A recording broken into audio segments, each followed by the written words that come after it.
North to south, coast to coast, around the world. This is the Wells Report. I am John David Wells. How are you? I hope you're doing well. I'm doing okay. Although I have to be perfectly honest with you, it was kind of heart squeezing at the beginning of the day. It was like, whoa. Yeah, we had a real interesting little thing. I got stuck in the amazement and the incredible world of Apple as all of my Apple computers started talking to each other and creating, shall we say, creating mischief between the three of them. So anyway, got all that worked out. And that's why we're an hour late, and we got a lot of stuff to talk about here on the Wells Report. But let me tell you what it is first. Why do you watch this? Why, with 2 million podcasts out there, why would you watch this one? Well, because we report the news. We report the news fairly. We report the news in a straightforward way, and then we do analysis. And that's for fact and bias. We point out both. And we point out the gulf between fact and news, which is pretty serious. And then I make commentary. That is not the news. Commentary is not the news. It's just my opinion. I just issue my opinions as I see fit, and they're just as valuable as yours or just as not valuable as yours. It depends on your point of view. But what I want to do is I want to share our opinions and have a discourse about what's been going on in today's news so that we can have more truth at the end of this broadcast than we do at the beginning. All right, so we got everything working and we're going, and let's spend a little bit of time. By the way, I made a mistake. Arthur Davenport pointed it out yesterday that I had something factually wrong, and I checked it out, and he was right, which brings us up to date on something else. My ego is not tied to whether or not I'm right all the time, because nobody is. I don't have any problem. I mean, I do have a problem being wrong, just from a standpoint of when I'm wrong, I'm wasting your time. And I promised not to waste your time when I started doing this broadcast 21 years ago. And I'm still not going to waste your time. I'm just not. So when I make a mistake, it's a waste of time, and I feel bad about it. But my ego, my personal ego, is not tied up in I have to be right 100% of the time. So I made a mistake, and we're going to fix that as soon as I see Arthur show up. We're going to fix something because I want him to hear it. Okay? So that's what we're trying to get done here. Welcome to the Wells Report. Let's talk a little bit about this nonstop, very strange anti-MAGA Republican attack. And let's spend a little bit of time discussing what that's all about.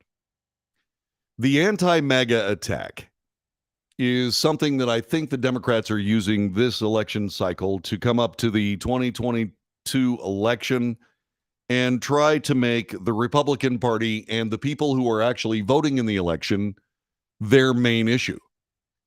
They're trying to make MAGA Republicans into the enemy. I don't understand that. It's divisive. It's anti-American. It's awful. And they've used awful terminology to get here. They've called MAGA Republicans fascists. And a lot of people have talked a little bit about this fascist statement. You know, John David, you used to refer to leftist, progressive, socialist, anti-American fascists. I'm not talking about voters. I'm talking about the people that actually practice leftist, progressive, socialist, anti-American fascism. That's what I'm talking about. AOC, all of these leftist progressives. And so they are indeed fascists. They use fascist tactics. It's what they do. And one of the fascist tactics is to, by the way, accuse your political opponents of what you yourself are doing. And they do that every single day. Every single day. But I'm not talking about voters. Okay, I don't call people who voted for, say, for example, Bernie Sanders, I don't call them out for being anti-American socialists. I'm just trying to figure out how come, well, I don't have to figure it out. Bernie Sanders is real straightforward. Bernie Sanders is a guy who passionately espouses socialism, but has never lived in a socialist country, never actually lived in one. He lives in a country that doesn't practice socialism, so he's able to essentially spoil for it, but he's not being spoiled because of it. Or I'm not talking about spoil from a standpoint of like a spoiled child. I'm talking about having his life ruined, like socialism always does. And he's never had to deal with any of the realities of that. So, yes, I have referred to leftist, progressive, socialist, anti-American fascists as fascists, but not voters. What Joe Biden is doing, Joe Biden is referring to MAGA Republicans, the voters themselves, and calling us fascists and enemies of the state. So you would think that what happens sooner rather than later is that you would think that somebody would realize through polling and what have you that there is a problem here. When we start calling people fascists, it works to our disadvantage. President Biden's approval ratings are going downward. And so that's mainly because only the mainstream media can provide him with anti-gravity boots, and they only work for so long.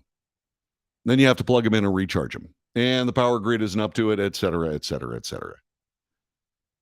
But the president, I believe, made a big mistake going down this road. And then we find out that it's really actually not just the president. The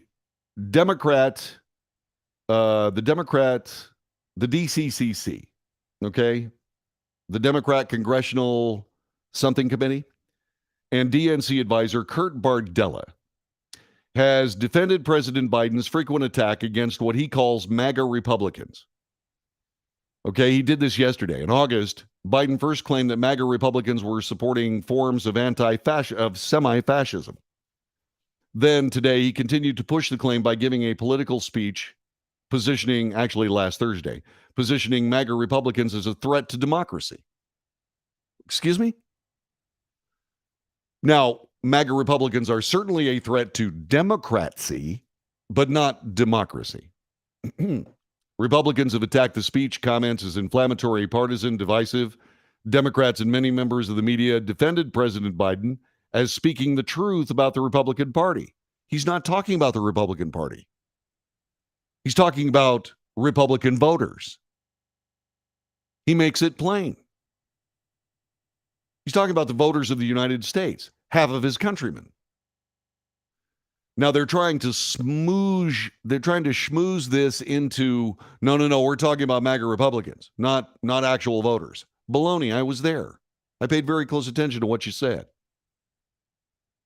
Bardella continued to the defense by insisting on MSNBC's The Readout, which is unwatchable, that Biden was not acting political in giving a speech on attacking Republicans. Horse manure. President Biden's speech has been criticized on multiple fronts for his aesthetic choices, as well as contradictory messaging. By the way, it's not political to tell the truth about the threat to democracy that MAGA Republicans pose.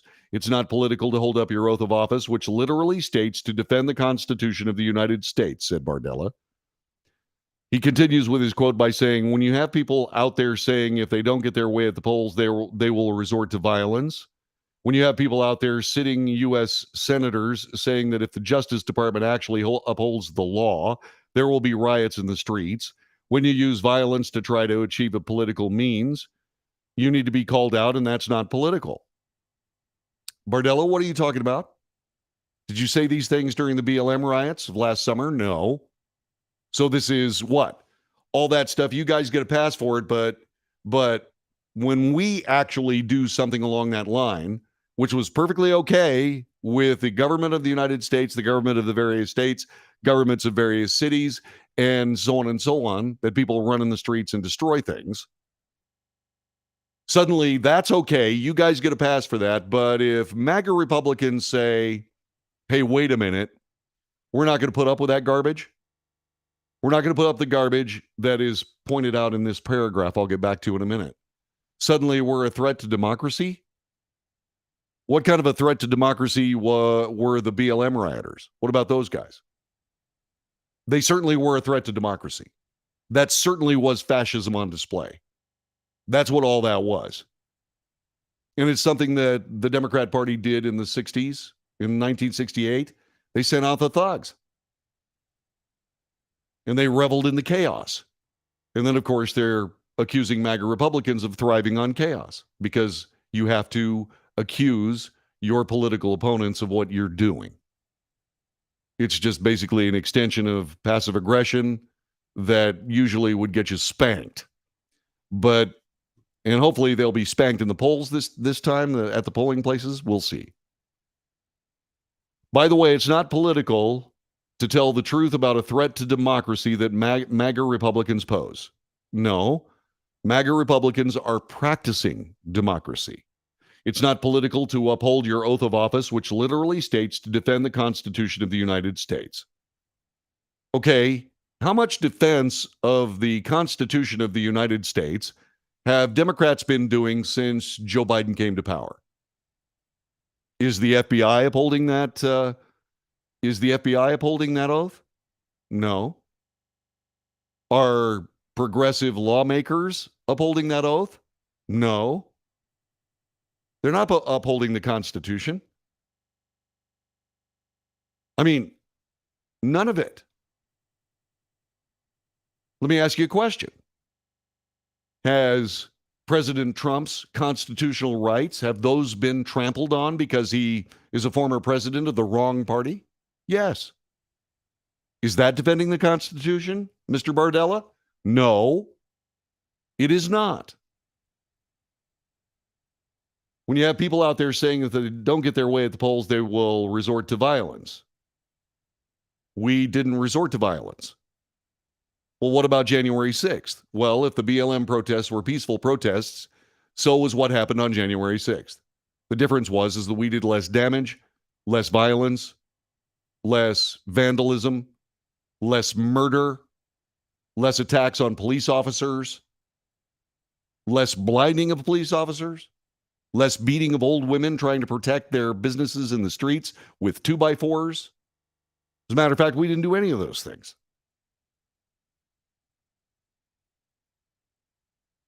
Sitting United States senators saying if the Justice Department actually upholds the law, there will be riots in the streets. That's not why there would be riots in the streets. Mr. Bardella, this is an intellectually dishonest statement. It's not that the Justice Department would actually uphold the law. It's that the Justice Department would actually uphold the law with President Trump after not upholding the law with Hillary Clinton.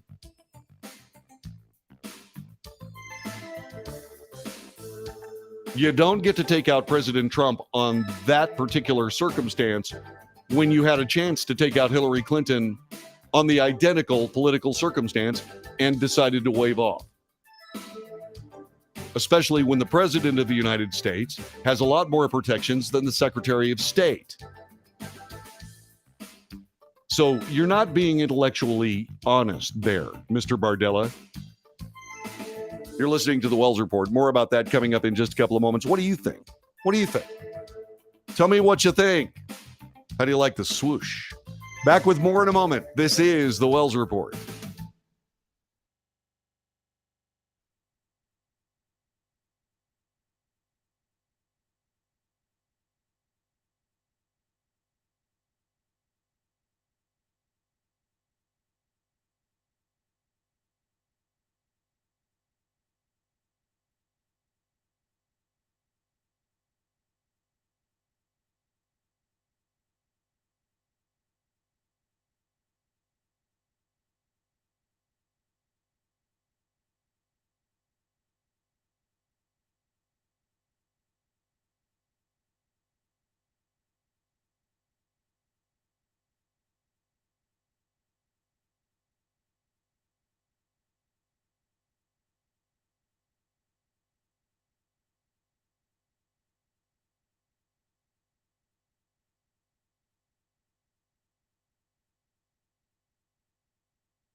This is the Wells Report. My name is John David Wells. We're talking about Kurt Bardella and some of his statements doubling down on President Biden's anti-MAGA Republican rant that he's been on this last couple of weeks.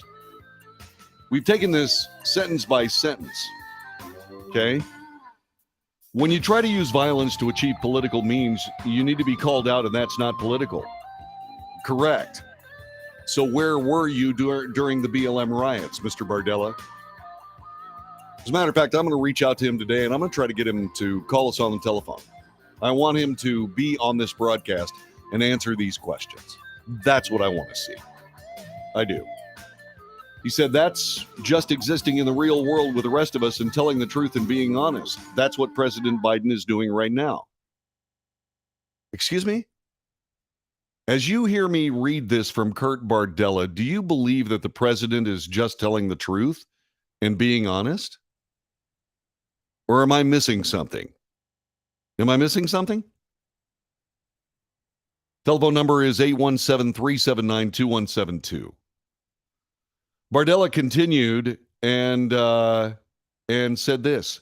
Meanwhile, Republicans are bending over backwards trying to somehow make the case that they are the party of national security, the party of law enforcement, while at the same time putting a target on the backs of FBI officers, putting a target on the backs of poll workers, volunteers, the people who are literally on the front lines of our democratic process, the people that we've all seen when we go to the polls and see the volunteers, the senior citizens, the civic-minded people who don't have a partisan agenda, just want to do their part to make democracy work. That, once again, is disingenuous. It's disingenuous, Mr. Bardella. You know, the people putting targets on the backs of FBI officers are FBI officers. That's who's doing it. I mean, we know when we're seeing constitutional abuse of power. We know it when we see it. If you don't know it when you see it, that's because you're too familiar with it. It seems like it's the new normal for you, Mr. Bardella, and that's simply not the case. Okay, to wrap yourself in the senior citizens and the civic-minded and so on and so forth at the polling places and saying somehow that MAGA Republicans are threatening them, blah, blah, blah, blah, blah. Do you really want to go down the road as to just who's damaging democracy with regards to polling? Do you really want to go down that road, Mr. Bardella? I don't think you do. I don't think you do. And then Bardella went on to say that modern-day Republicans can be linked to the leadership of Nazi Germany. Mr. Bardella, that is scorched earth politics. You are damaging the people of the United States. Certainly the people that you're insulting with statements like that. But even though the people on your side of the aisle may not actually get it yet, but what you're doing is threatening them. They don't see it because they think they're in league with you.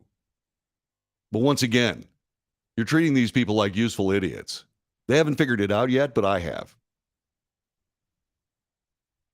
You are the problem, Mr. Bardella. You are literally making yourself an enemy of the people. And not just MAGA Republicans. All Americans. It is awful what you are doing. Shame on you. Absolutely shame on you. By the way, has this gone too far? Has this gone too far? The answer is yes, it has. Convention States Action, along with the Trafalgar Group, released polling data that showed that 56.8% of those surveyed said that Biden's speech was, quote, a dangerous escalation in rhetoric and designed to incite conflict amongst Americans, unquote.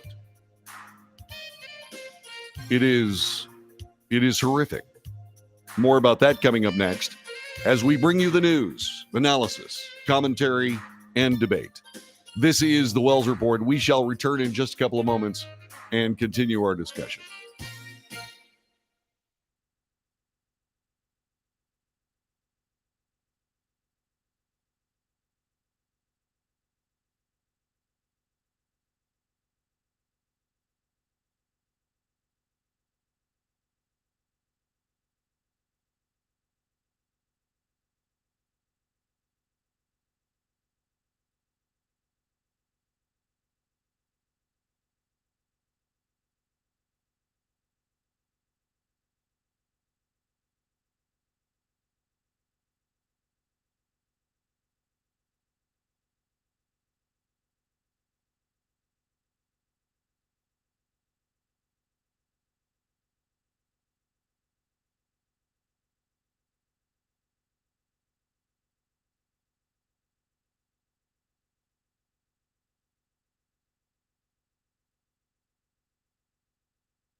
This is the Wells Report. My name is John David Wells. Our telephone number is 817-379-2172.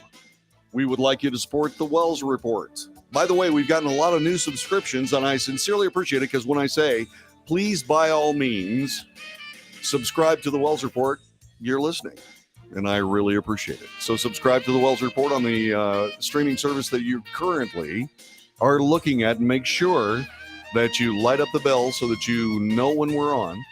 Share this broadcast if you think it's worthy for your friends or to your friends. And if you'd like to support the show financially, by all means. I just realized I have the wrong thing up there, so let me fix that. There you go. See, you didn't tell me that the serious technical difficulties thing was still rolling, right? Yeah, so there you go. Anyway, so if you want to support the Wells Report financially, you can do so by going to Patreon, Patreon, www.patreon.com/The Wells Report.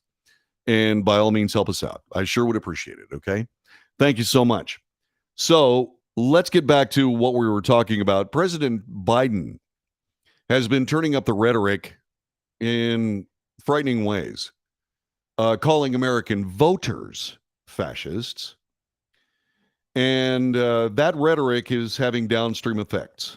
The Center Square is reporting this. President Joe Biden has turned up the rhetoric against Trump supporters and what he calls the MAGA wing of the Republican Party, but new polling shows most of Americans fear his comments are too divisive. Biden's rhetoric, the concern that he has gone too far, ratcheted up when the president gave a primetime speech last week, blasting MAGA Republicans as a threat to democracy and an extremism that threatens the very foundations of our republic. That is divisive. That is destructive divisiveness. It's awful. Conventions of States Action, along with the Trafalgar Group, released polling data that showed that 56.8% of those surveyed said Biden's speech was, quote, a dangerous escalation in rhetoric and designed to incite conflict amongst Americans, unquote.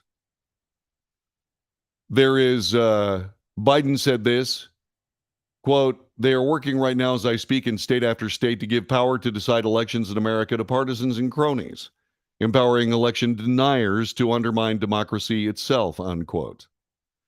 He went on to say, quote, they promote authoritarian leaders and they fan the flames of political violence that are a threat to our personal rights, the pursuit of justice, the rule of law, to the very soul of this country, unquote. And then he said, reiterated the political movement, Make America Great Again, is a threat to this country. 19% of Democrats thought the remarks went too far. 62% of the independents said Biden's remarks were a dangerous escalation in rhetoric. 31% of the independents said it was acceptable rhetoric during an election year. 31%.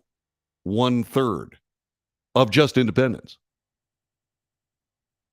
Biden took fire after the speech. The Center Square reported, quote, tonight's divisive and tone-deaf speech is a culmination of his team's work and rhetoric, said U.S. Representative Pat Fallon of Texas. This administration has villainized any American that does not agree with their radical left agenda. Yeah, it's true. Yeah, most certainly is divisive. Now, why is that? Why is that? Why is it so divisive? Because what President Biden is attempting to do, he is attempting to vilify the people that will vote against him this election. He's making those voters the issue of this election instead of inflation, gross incompetence, just a plethora of screw-ups, government spending that is eye-watering and damaging to the nation. Yes, high gasoline prices, they're coming down, but they're going back up, and they will continue to go back up. Saudi Arabia says, we're not gonna listen to President Biden when he goes and says, hey, we need you to pump the oil out of your country that we won't pump out of ours. They're not playing ball. Now, the target used to be, the blame for everything used to be Vladimir Putin. Now the blame is MAGA voters. So what he's trying to do when you don't have anything to run on, when you can't say, my gosh, we spent nearly $4 trillion. Elect us. People are going, we're $30.8 trillion in national debt. What are you spending money for? Hey, we reduced the deficit $1.7 trillion. And then you passed a $1.7 trillion bill. So what are you going to do, Mr. President? What, you're going to make people who say, excuse me, Mr. President, but this is kind of dumb. It's a little silly. We're pointing out that you're talking out of both sides of your mouth. We're pointing out that your hypocrisy is writ large. We're pointing out all this stuff, and somehow we're a threat to democracy. What about lying and hypocrisy? Lying and hypocrisy, isn't that an attack on democracy itself? And you talk about authoritarian leadership. Who's more authoritarian than James Comey? Who's more authoritarian than Christopher Wray? Who's more authoritarian than you? You're crapping on half of America. We're the problem. Vote for you because we're the problem. Now, the people that will vote for you, they seem to be either purposefully or willfully suspending disbelief. It's just a matter of time before that rhetoric folds back on them as well, but they're not there yet. What's going to end up happening is that you are not going to be able to consolidate power in this election. You're not going to be able to do it. And the reason that you're not going to be able to do it is because of all these mistakes that I'm pointing out, not as some sort of dreadful, partisan, terrible guy. I'm pointing it out as an American. You can't wrap yourself in the Constitution and Bill of Rights. You can't wrap yourself up in support for the police. You cannot vilify the Republican Party for saying, we need to do something about the FBI. What would you be doing about the FBI if they had just gone through your private residence, Mr. President? What would you have done? And if you don't think that the FBI isn't going to go through your house when you leave office, if you don't think they're going to go through your house, you're dreaming. I want to see what your reaction is going to be.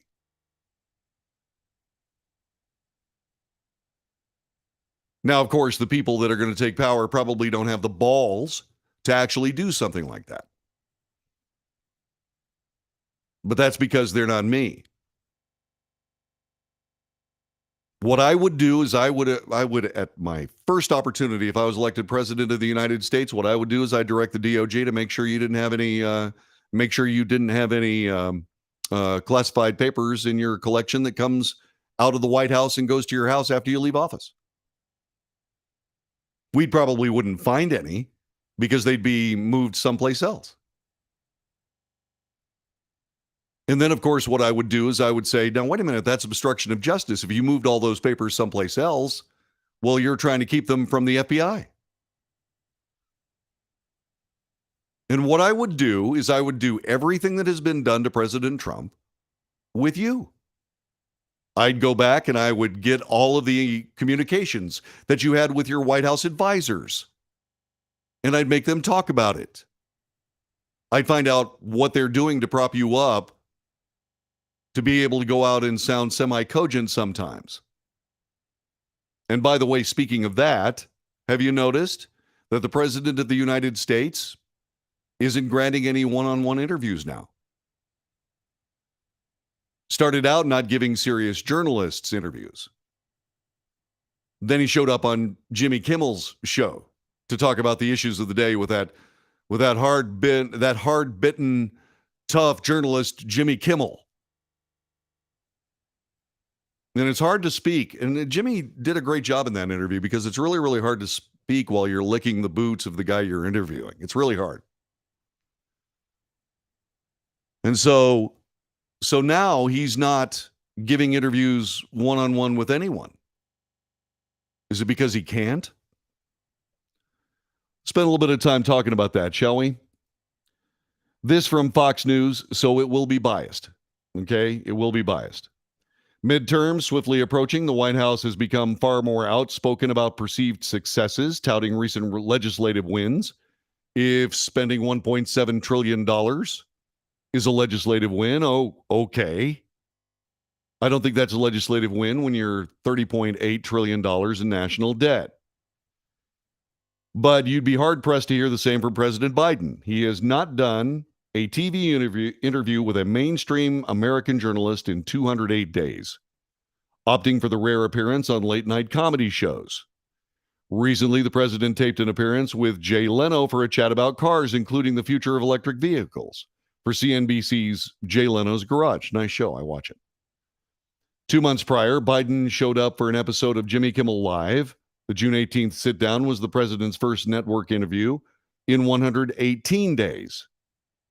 President Biden has not held an on-camera interview with an American correspondent since February 10th when he spoke with NBC's Lester Holt 2 weeks before Russia invaded Ukraine.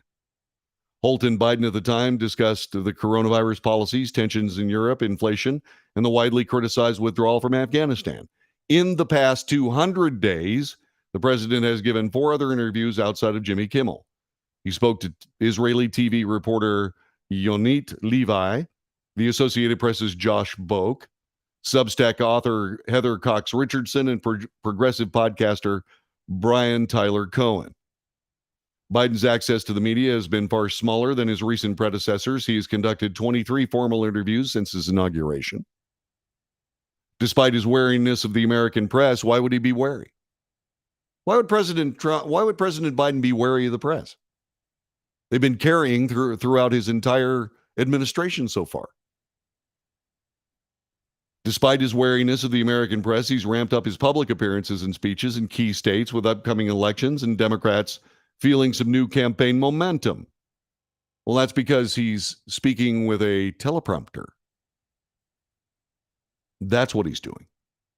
And when he's not speaking with a teleprompter, he's making egregious, silly mistakes, covered up by this American press that he's so wary of.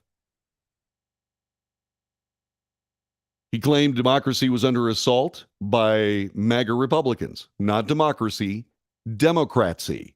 Democracy is under assault by MAGA Republicans, but the republic is strong. MAGA Republicans are actually supporting and taking part in democracy. He has repeatedly flip-flopped on his comments, attempted to clarify his words to only include Trump-supporting politicians that embrace the former president's extreme ideology. He thinks that's a fix. By doing that, you alienate 74 million voters who voted for President Trump. 74 million people. President Biden has also recently visited Maryland and Wisconsin, which he made similar remarks about MAGA Republicans. His rhetoric is in line with a more emboldened Democrat Party that seems to put pressure on the GOP over red state abortion laws and voters' ambivalence with former President Donald Trump. Okay, so here's what we do. So here's what we do. What we do is we say the Democrat Party is pro-abortion. Why don't they just say so? The Democrat Party is pro-abortion. Great. Okay, that's a lot easier. That's a lot easier for people to understand. So if you're pro-abortion, vote for Democrats. There you go. You don't have to say things like, honest.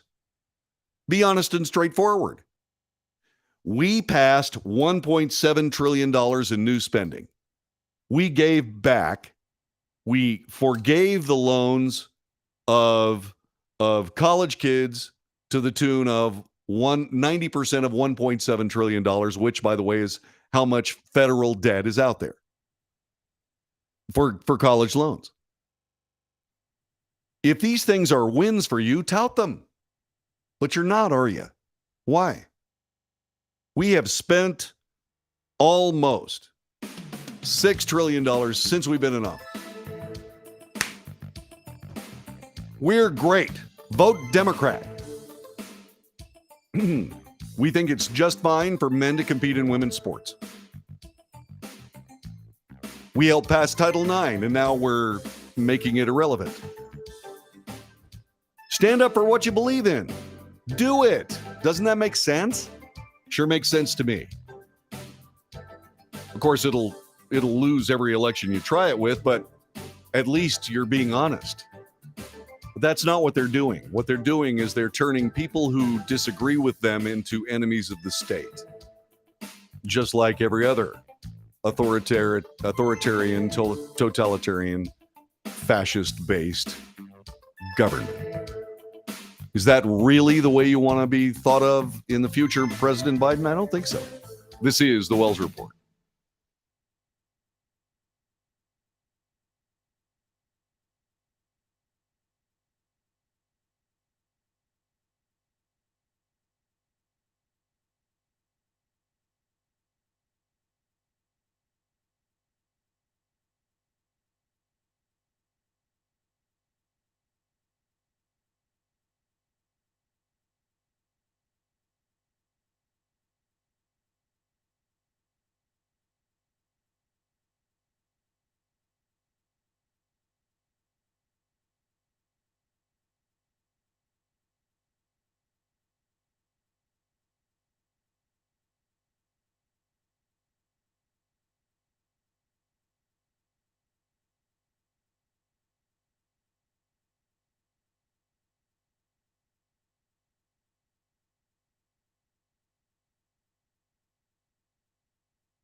This is the Wells Report. My name is John David Wells. Our telephone number is 817-379-2172. 817-379-2172.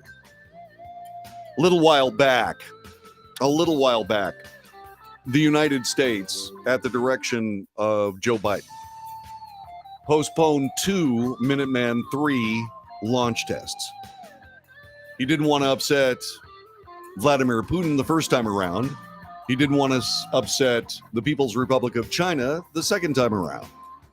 Well, I am proud to report that indeed the U.S. has launched that test. As a matter of fact, I'm going to see if I can. Let me see if I can get this to you here, because these things look really, really cool when they happen. And so what I'm going to do is I'm going to try to put this up on a screen so that you can see it, because it's really cool. Okay? It's a short video. It's a short video, but I want you to see it. So let me bring this to you. Okay? No. All right. Hold on. Okay. Now the cool thing about this is that it's not. Hold on. Okay, stop. What? Why are you guys playing games with me? Okay, hold on. Okay, here we go. All right, stand by. All right. What a pain in the butt. This thing is fighting with me. I hate it when it does this. All right, I just do. I hate it when it does this. All right. I think I may have worked it out. So let me see if I can make this happen for you. Okay? There. All right. That is a missile. That's a Minuteman missile silo. It's at Vandenberg Air Force Base. Okay. They build these silos everywhere through the northern part of America, like North Dakota, South Dakota, Montana, all those places. All right. So this, if you can see my little minuscule little mouse thing, that's the silo door, right? This right here is the beginning of the launch sequence. It's a very quick video, and this is the launch of a Minuteman missile. And of course, what they're doing now is they're giving me an opportunity to watch the ad because they're that way. Here's the video. Gone. And I've seen one of these launches. I was actually being a master of ceremonies at the Bull Ring at Las Vegas Motor Speedway. And they launched one of these things, and it was very, very, very cool. Okay? So that's the launch video. So they finally launched it, and I'm very, very glad they did. All right? This should have happened a while back, but that's okay. The Air Force has announced that an unarmed Minuteman III intercontinental ballistic missile happened early this morning in a show of nuclear readiness. The operational test launched at 1:13 a.m., 0113 hours from Vandenberg Space Force Base in California. That was 60 miles north of Santa Barbara. It's a very cool place. Air Force Brigadier General Pat Ryder first announced the missile test from the Pentagon and said this ICBM launch will validate and verify the effectiveness and readiness of the program. Yeah, that's what he said. This launch is a routine test. It was scheduled far in advance and consistent with previous tests. The test comes less than a month after the previous test was also launched. Excuse me? I don't think that's correct. Sorry, that's not true. Ryder said the U.S. notified the Russian government per treaty obligations ahead of the operational test and noted the pre-launch announcement was pursuant to the Hague's International Code of Conduct. The missile test comes as concerns over nuclear security have once again mounted amid Russia's war in Ukraine and flagging relations with Moscow and the West.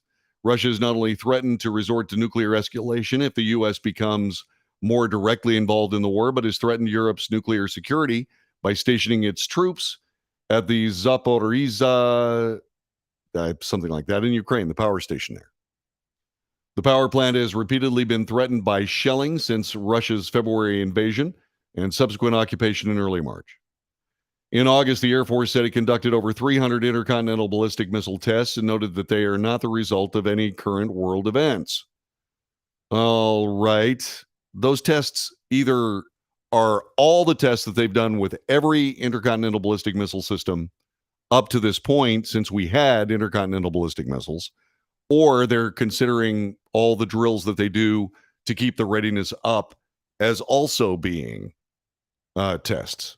So there's a lot of ambiguity there. The purpose of the ICBM test launch is to demonstrate the readiness of U.S. nuclear forces, provides confidence in the security and effectiveness of the nation's nuclear deterrent. Yes. And deterrence is an art form practiced perfectly by the United States throughout the Cold War. It was quite good. Yeah, quite good. And well done.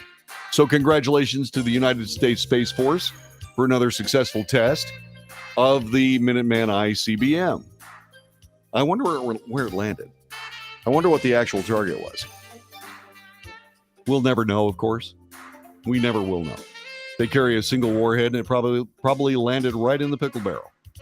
You would think. So there you go. Gary Olivier has joined us, my brother from another mother, my friend. Thanks very much for being with us on the Wells Report. You can join us as well. Make sure you send this around to all your friends. Call us on the telephone, 817-379-2172. 817-379-2172. It is the Wells Report for this, what is this, Wednesday, September 7th. Back with more in just a moment. All right, then. And so I've got one more hour of this, whatever this is, coming up.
north to south, coast to coast, around the world. This is the Wells Report. Welcome. My name is John David Wells. We bring you the news. We report the news, the real news. We analyze the news for fact and bias. We point out both. I make commentary. We debate the commentary and the news and the facts and the bias. That's what the Wells Report is. We try to bring reality to what we live with every single day in the United States. A lot of people will say, man, you know, this is a real political show. Not on purpose. Not on purpose. This show is supposed to be a news broadcast. This is supposed to be about the news of the day. And far too much of the news of the day is centered on politics. The federal government is not supposed to have this much power. The federal government of the United States is supposed to be limited. It's not supposed to rule the everyday lives of Americans at every given point for any given reason. And yet it does. And that is reflected in our news, and it's reflected in our lives. You know, everybody says, well, John David, you're just, you're a news junkie, and that's the way that works. Well, sort of. Sort of. I am a news junkie because it's my job. But I also remember times when there were other things besides politics in the news. There are certain things that are non-political. For example, the iPhone 14 will launch September 16th, and the iPhone 14 will be $799, which is truly annoying because I paid a lot more than that for my iPhone 13. And I only paid a lot more than that for the iPhone 13 because I was down on mission. I was in a military deployment, and my iPhone 8 refused to work properly, and I had to be in touch. And iPhones were part of our comms. And so there you go. So I got a real phone, as opposed to the iPhone 8, which was a joke. Now the iPhone 14 is out here, and I'm going, great. I spent $300 more and got an older phone, and I'm trying to figure out why anybody should buy a 14 when the iPhone 15 is going to be right around the corner. And why would you buy an iPhone 15 when the iPhone 16 is going to be right around the corner? And I'll tell you exactly why you would. Here's why you would. Because at some point, Apple will stop supporting these older phones. And you're forced to stick with the platform. Or just deal with a less functional phone. Which do you want to do? Well, okay. Enough whining. But at least that's an example of news that's not political, which is good. Unfortunately, we have to get back to news that is political. It kind of annoys me. So there are some Trump Republicans, actually there are Republicans that are attempting to foist whatever difficulty they're going to have in the next election. They're trying to foist the blame for their imminent failure on President Trump. Really? Apparently, that's what they're trying to do. Ably assisted by the Republican Party itself. Mitch McConnell has made it abundantly clear that he believes that the Senate is up for grabs because of the fact that the quality of candidate isn't exactly what it needs to be. Really, Senator McConnell? He's at it again. And it really drives me nuts. It really makes me mad. Okay? And he's doing it again. and he's trying to blame whatever misfortune they have on President Trump. There's an opinion piece here from USA Today.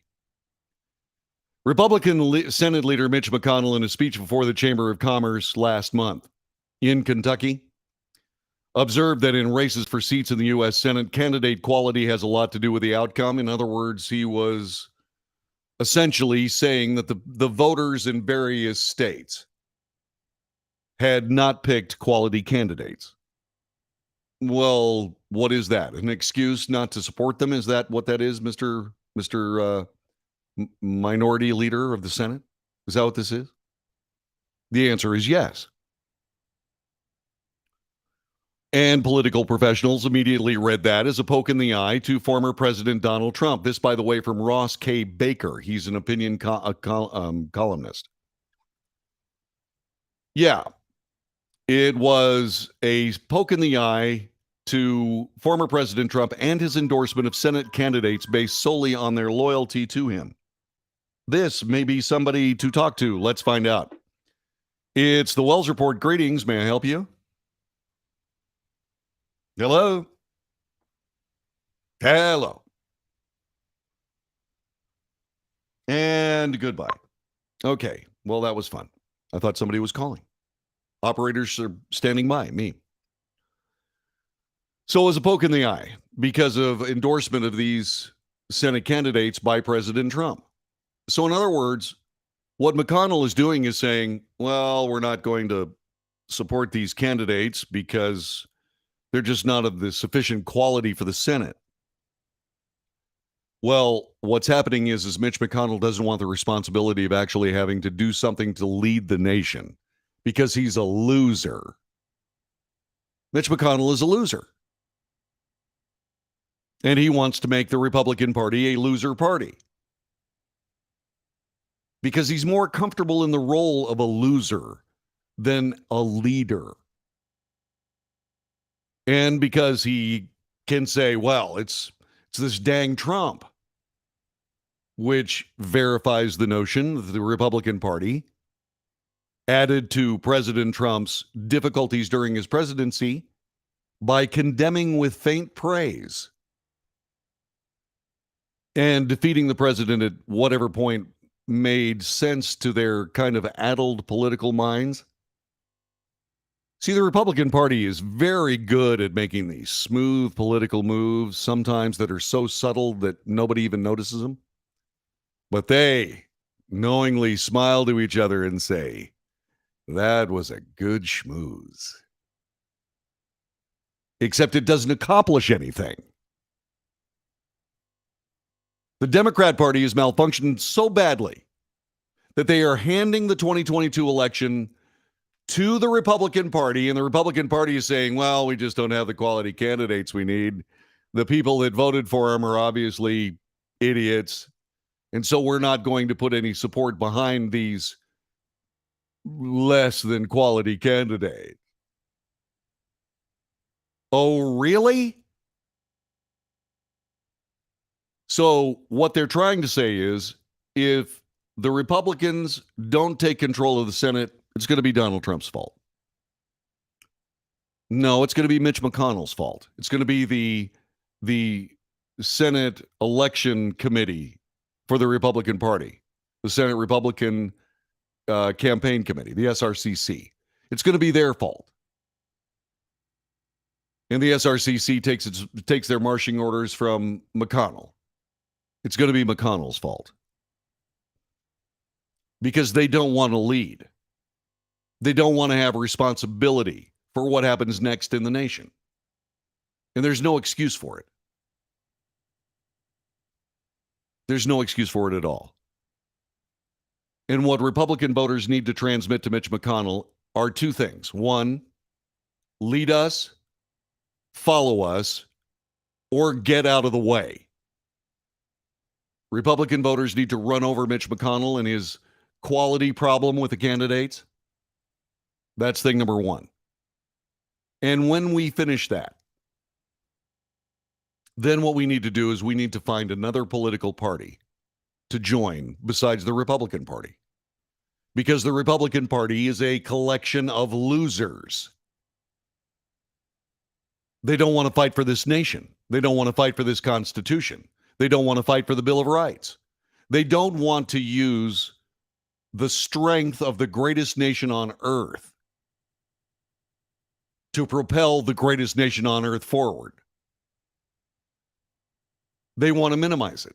They want to reduce the United States of America, the Constitution, Bill of Rights, and us to a level that they understand and can manipulate.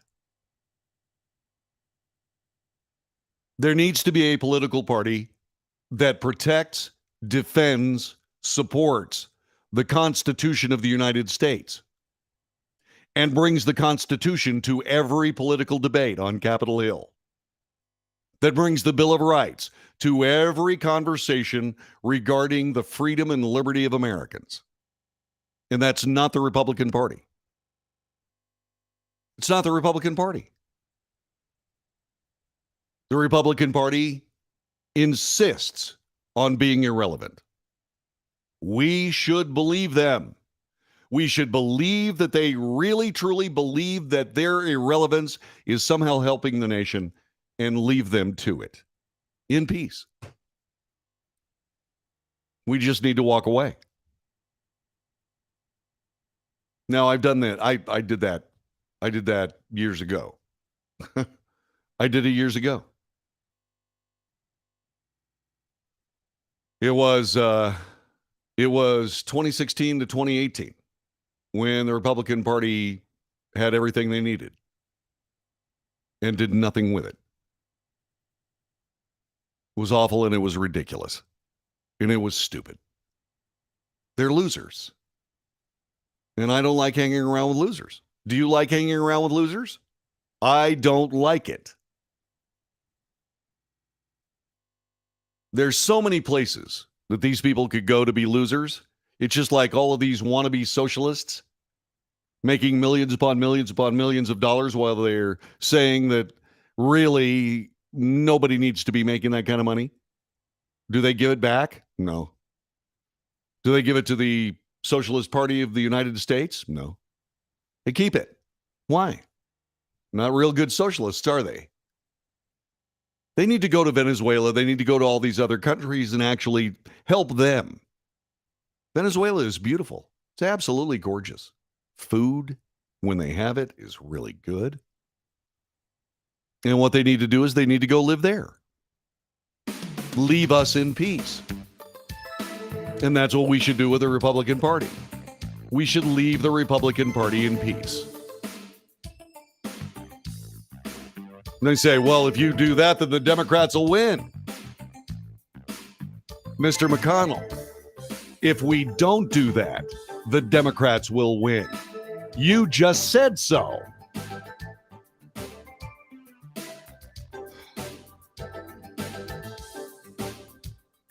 And people wonder why I have a problem dealing with losers.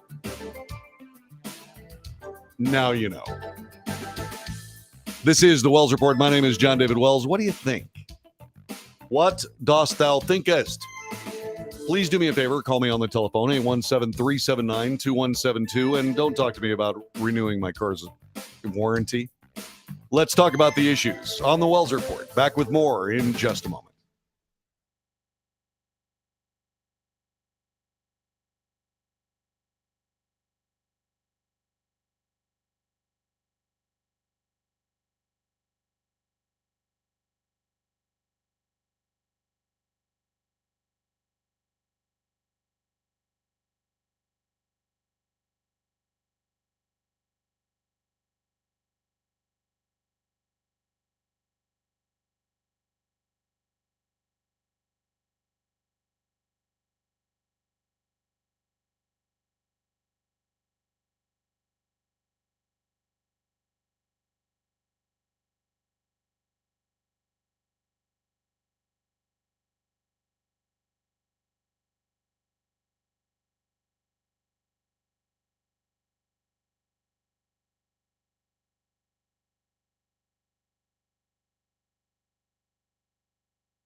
This is the Wells Report. My name is John David Wells. Telephone number is 817-379-2172. 817-379-2172.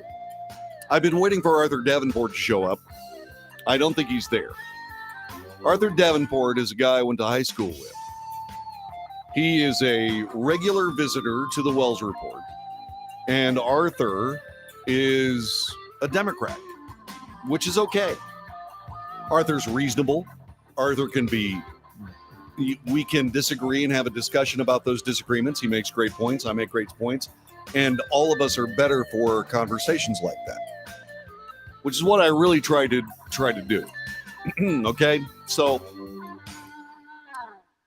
I'm also very open and straightforward about the idea that when I make a mistake, when it comes to actual information being disseminated on this broadcast, I fix it. I absolutely fix it. Now, I've been saying for a very long time that Pfizer and Moderna COVID shots have not gotten full FDA approval. In point of fact, I was wrong. I'd been listening to how these new boosters that they have are approved under an amended emergency use authorization. But I was trying to figure out whether the original shots were ever fully FDA approved. Turns out that they were. The Pfizer BioNTech shot, according to the FDA website, was approved in August 31st, in fact, of 2021. Now, I remember reporting that story, and I reported it as emergency use authorization. But I did a search. I did a search, and the FDA on the FDA website said, "Yep, we approved it August 31st." January of 2022, the Moderna shot was approved. Full FDA approval. What I'm confused about is, okay, so if it's gotten full FDA approval, then why is it that we only have an emergency use approval for this shot, for this new one that's supposed to take out Omicron? So that was the source of my understanding that there had not been full FDA approval. But Arthur was right. Yeah. But Arthur was right, and I wasn't. And I wanted to make sure that you understand a couple of things. One, I'm not worried about making sure that this radio broadcast is accurate. Two, I depend on people like Arthur to make sure that if I miss something, because I'm a one-man band, okay? If I miss something, you need to tell me about it. I'll fix it right on the spot. And, oh, by the way, give you credit. But in this particular case, after making sure that I get the record cleared and straightened out, I am still concerned about why it is that the new booster for Omicron, the variants, I think it's B.4 and B.5, why are those still under an emergency use authorization?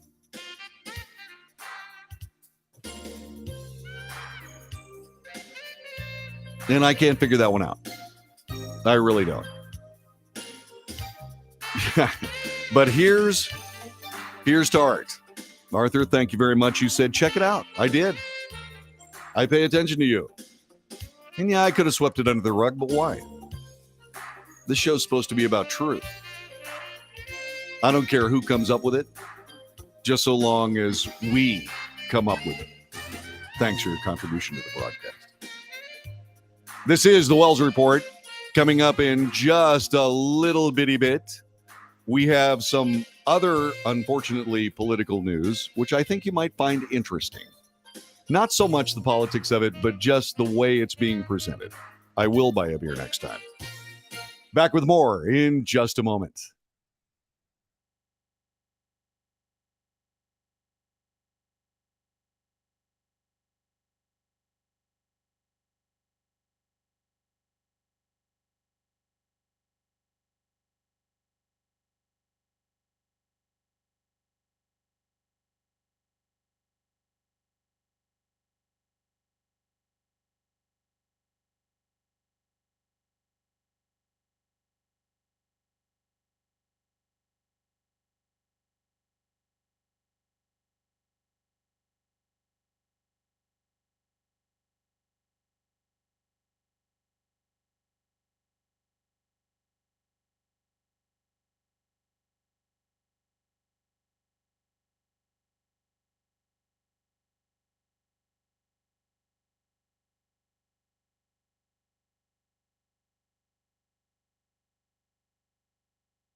This is the Wells Report. My name is John David Wells. Our telephone number is 817-379-2172. 817-379-2172. I used to talk about American elections, and what I used to say about them was that every 4 years, we, the people of the United States, collectively lost our minds. And we did. And we are continuing to do so. The virulent rhetoric, considering the COVID-19 thing, actually virulence this time. Anyway, the virulent rhetoric has amped up so far, so fast, and so steeply that we've now started to call our political opponents Nazis.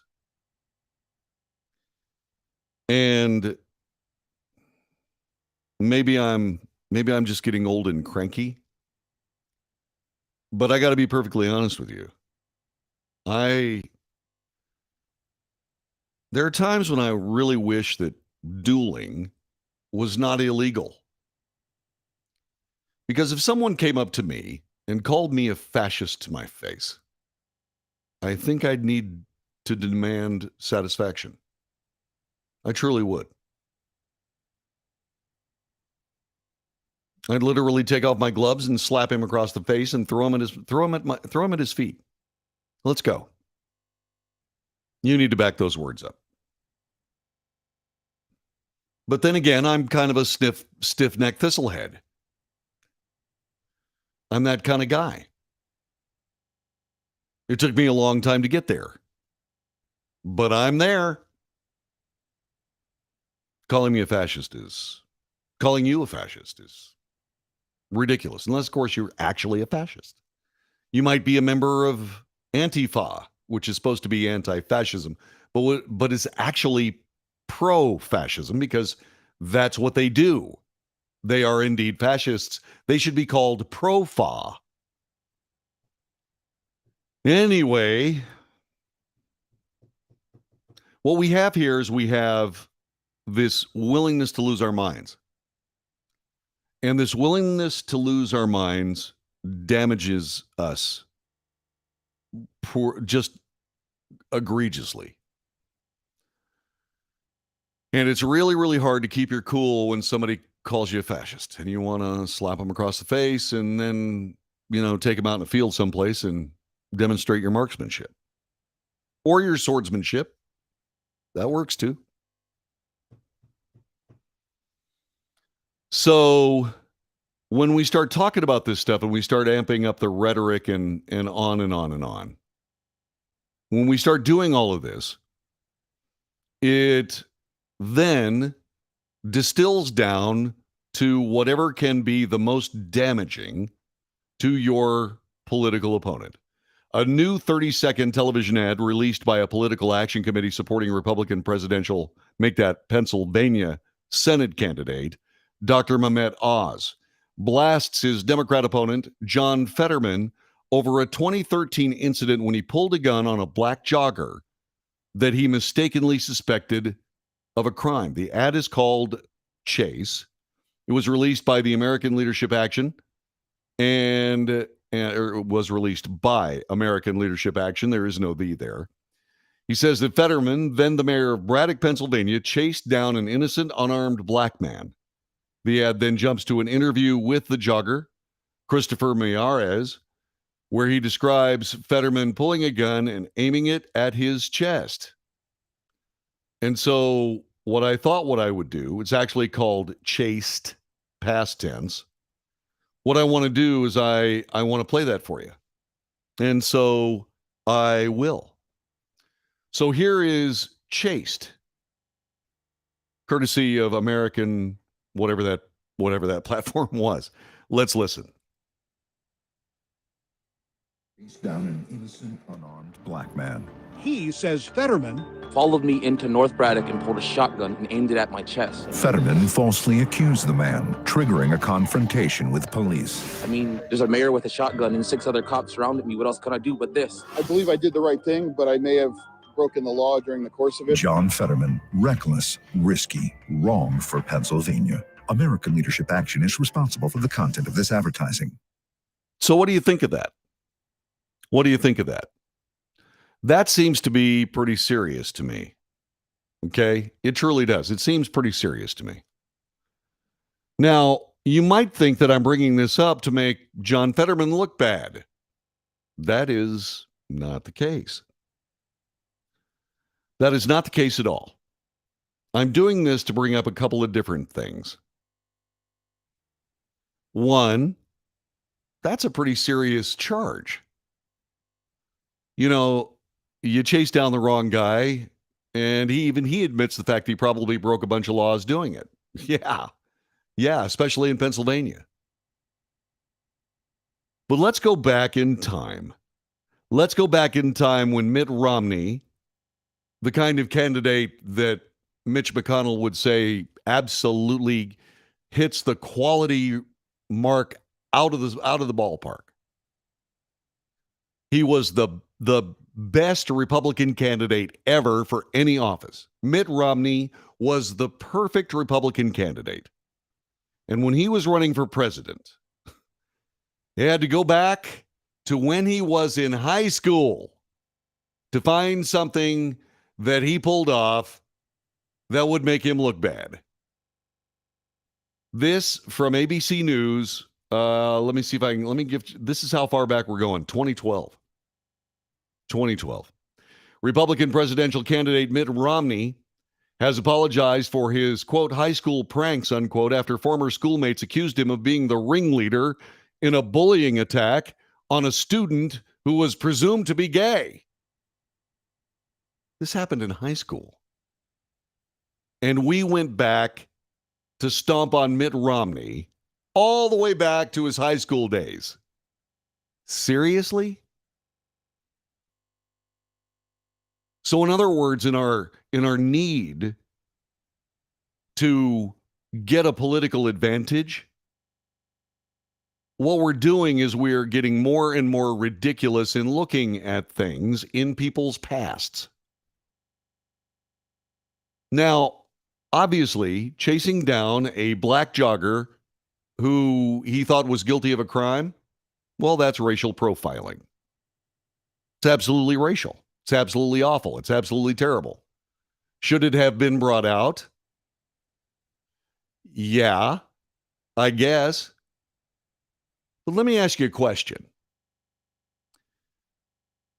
Is what's happening in Pennsylvania, what's actually going on in Pennsylvania, the political issues, the things that the people of Pennsylvania need out of their senator,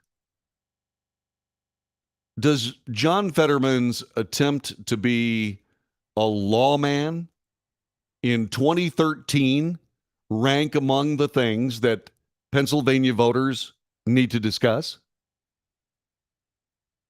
Need to have some sort of resolution of? I would say no. I would say no. But I will tell you this. The big mistake here, the big mistake that they're making on this, the big mistake that they're making, American Leadership Action is making, is what they're doing is they're not talking about the issues that I just mentioned. They're talking about the candidate.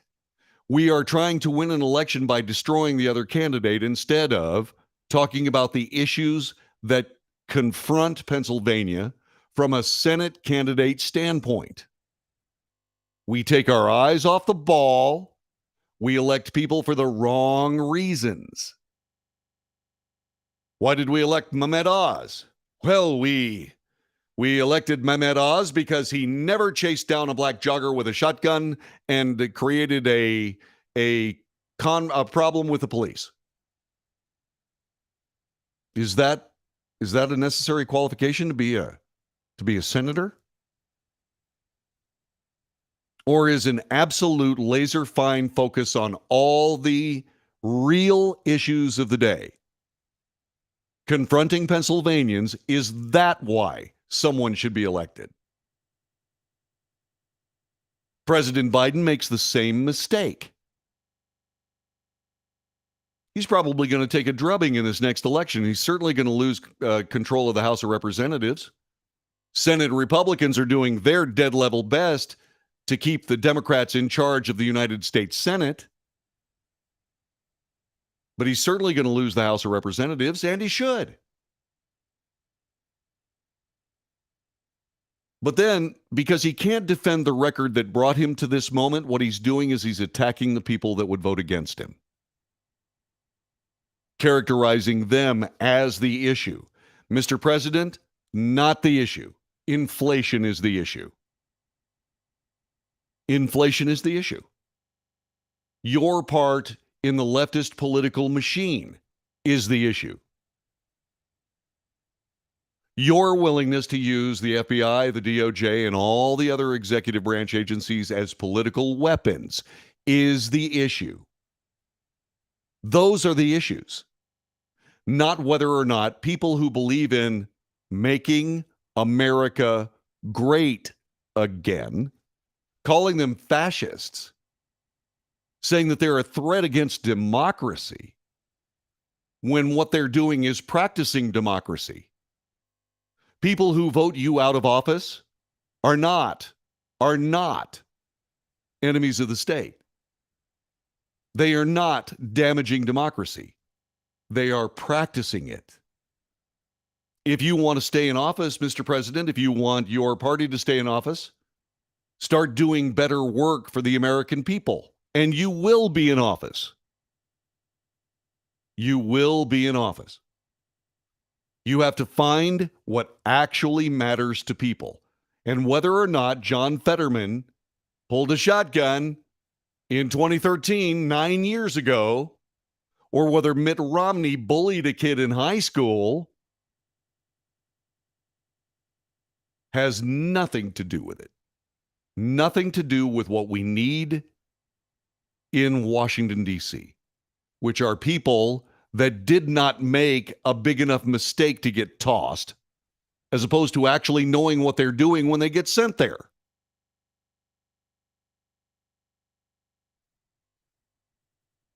American Leadership Action apparently believes this is going to be helpful. I believe that they're shooting themselves in the foot. And I believe that they're shooting Mehmet Oz in the foot too. Put Mehmet Oz in front of some place talking about the issues of the day and invite John Fetterman to respond. He will not. He is not medically alert enough to be able to respond in a debate scenario. And that's why he won't do it. That's why he won't do it. He should not be a senator.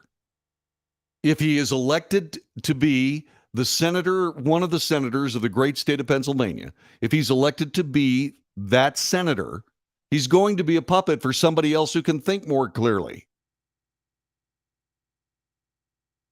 So once again, if you elect John Fetterman, who are you electing? Now, is that an issue that confronts Pennsylvanians? Yeah, that's an issue. Does it involve John Fetterman? Yes. A guy who wants to serve Pennsylvanians, but right now is not at a point where he can effectively. He should step aside. But he is daring the people of Pennsylvania to turn him away because of a pretty serious brain injury. But unfortunately, that's the move they should make. That's the move they should make.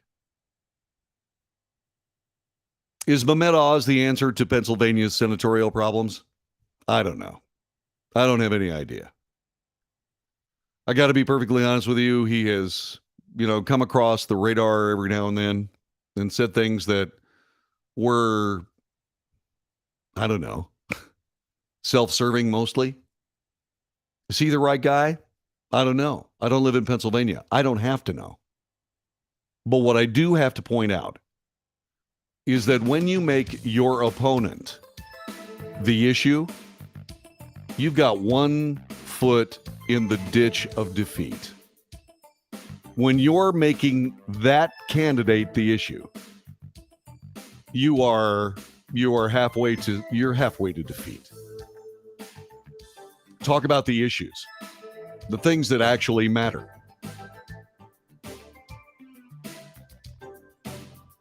Yeah, we put Mehmet Oz in as the senator from the state of Pennsylvania because he was less of a jerk than John Fetterman. No, that's not why you elect senators. Ever. That's the way I see it. How about you? 817-379-2172. 817-379-2172. Let's do that talking thing that we do so well. Let's debate the issues. On the Wells Report. Back with more in a moment.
This is the Wells Report. My name is John David Wells. Telephone number 817-379-2172.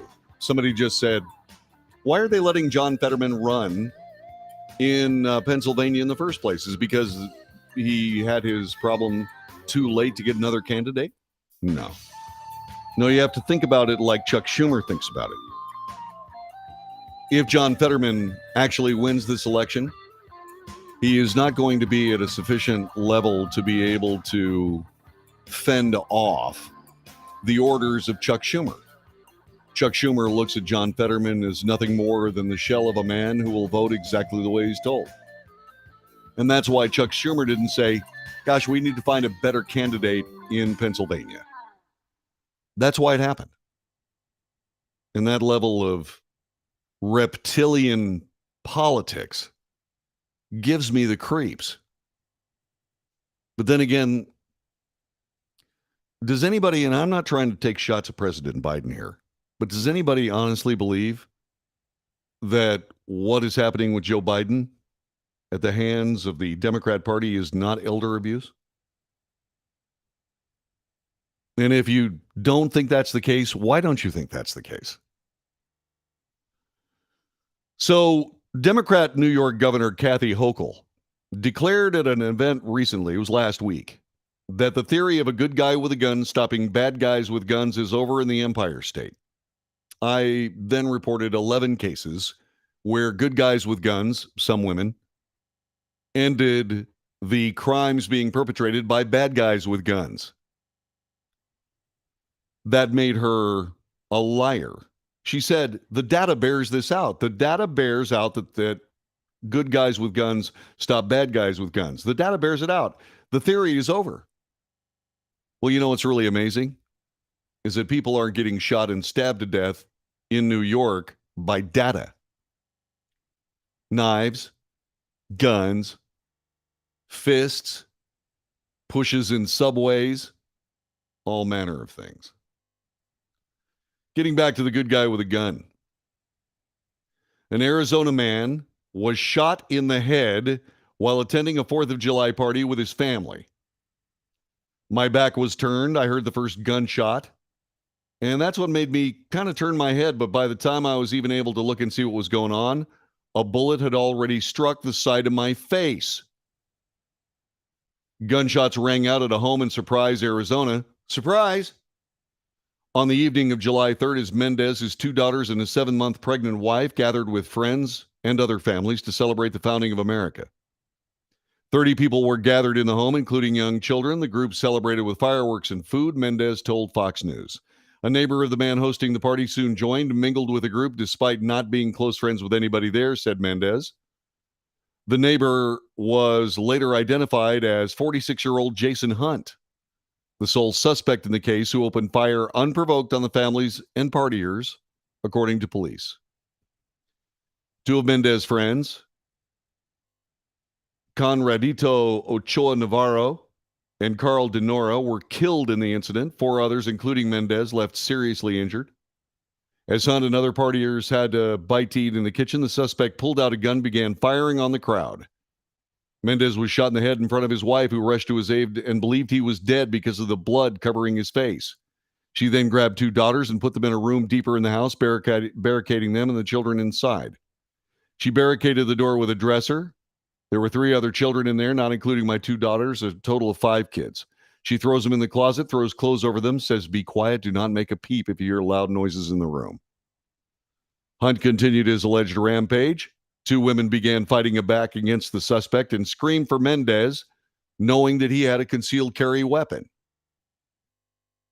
By the glory of God, or the adrenaline and just everything, just the will to live and the will to protect my family, I was able to hear those pleas, those yells for help. I heard my name. I was able to get up. He pulled out his firearm and shot the suspect 4 times in the chest. Detectives have determined the individual who shot Jason and others fought against Jason, were acting in self-defense and defense of other innocent parties. Mendez spent a week in the hospital after the shooting, has more surgery on the docket. He lost his left eye, fractured his jaw, suffered a torn eardrum, lost his sense of smell. Luckily, I turned because it got me at just that perfect angle. Now, Mendez speaks out on the importance of the Second Amendment and how law-abiding armed citizens help end shootings before they claim more lives. I fully back the Second Amendment, and that's why I'm speaking up. This world is unpredictable, and honestly, at the end of the day, the people that want to ban guns, they're only banning it from good people, not criminals. Because again, there's no gun law for criminals. If I didn't have my gun with me, everybody in the house would have died. The news vans would have been in front and center, but because I did, you never heard about it. He's purchased 2 additional handguns for his family to train with, saying they are more ready to confront evil with equal force more now than ever. Wayne LaPierre said, highlighted in comments to Fox News that Mendez family story must be told. And so we're telling it. Good guys with guns, even after getting hit in the head, losing an eye, surgeries ahead, got up on his feet, shot the suspect 4 times in the chest. A good guy with a gun, stopping a bad guy with a gun. Governor Hochul, put that in your data and smoke it. You're listening to the Wells Report. My name is John David Wells. I want to thank you very much for joining us today. Sorry about the technical glitch in the first hour, but we'll be back tomorrow. Stay put. And just like that, we are finito head. Don't ask me where they came from. All right. Thanks, Max. I appreciate it. Thank you so much. Thank you, thank you, thank you. Again, sorry about the mess right at the beginning. Once again, you got to be, thank you, Gary. I thought you'd like that New York story. All right, my friend, I got to go. So God bless all y'all. And until tomorrow, be good, be safe, make good decisions.